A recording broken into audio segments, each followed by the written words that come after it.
Pemirsa, puluhan siswa sekolah dasar keracunan usai menyantap jajanan yang dijual pedagang keliling di Sukabumi, Jawa Barat. Para korban mengalami mual, muntah, pusing hingga sesak nafas.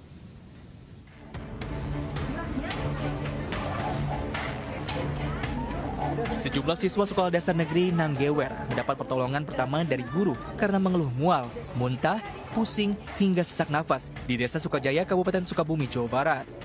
Bahkan sebagian siswa yang mengalami gejala akut langsung dievakuasi ke Puskesmas Karawang.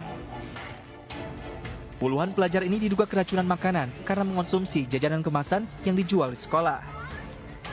Akibat kejadian itu, pihak sekolah melapor ke polisi dan memeriksa sampel makanan yang dikonsumsi ke Dinas Kesehatan untuk dilakukan pemeriksaan di laboratorium.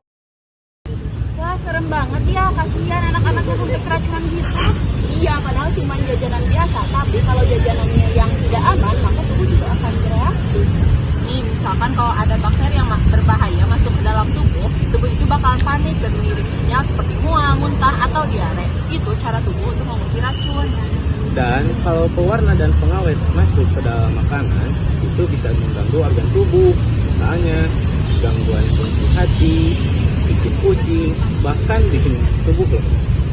Minyak jantan juga berbahaya tahu, itu tuh bisa buat tubuh kita itu diare ataupun intasi gitu pada perut kita. Nah, intinya tubuh kita itu bereaksi dan melawan zat yang masuk dalam tubuh, makanya gejalanya itu cepat muncul. Jadi kita tuh harus tahu ciri-ciri jajanan yang nggak aman. Setuju. Yuk, kita jelasin satu-satu. Ayo!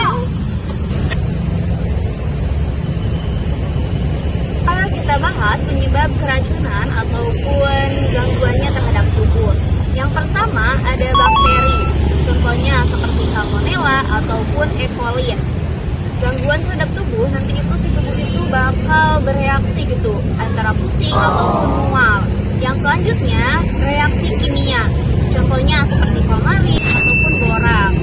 Pada tubuh ini akan bereaksi pusing ataupun mual. Yang selanjutnya ada minyak jelantah. Nah, minyak jelantah ini bakal menyebabkan diare ataupun iritasi terhadap perut kita. Yang keempat ada makanan tidak sehat ataupun tidak higienis. Nanti itu akan muncul beberapa bakteri sehingga akan membuat tubuh kita itu pusing ataupun muntah seperti itu.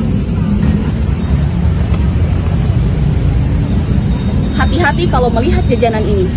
Warnanya terlalu mencolok, rasanya aneh, tidak higienis, dibiarkan terbuka, dan yang terakhir adalah minyak gorengnya terlalu pekat.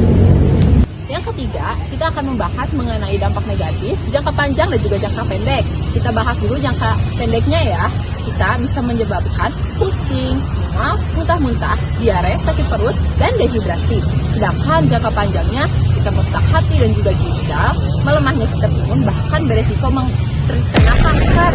Ingat, makanan yang kita makan akan masuk ke dalam tubuh. Jadi, jangan lupa untuk pilih-pilih dalam memilih jajanan. Yang selanjutnya, cara mencegah keracunan. Yang pertama, pilihlah makanan yang terlihat bersih. Yang kedua, hindari makanan yang warnanya mencolok. Dan yang ketiga, bawa bekal dari rumah. Dan yang keempat, cuci tangan sebelum makan. Dan yang paling penting, yaitu membaca doa sebelum makan.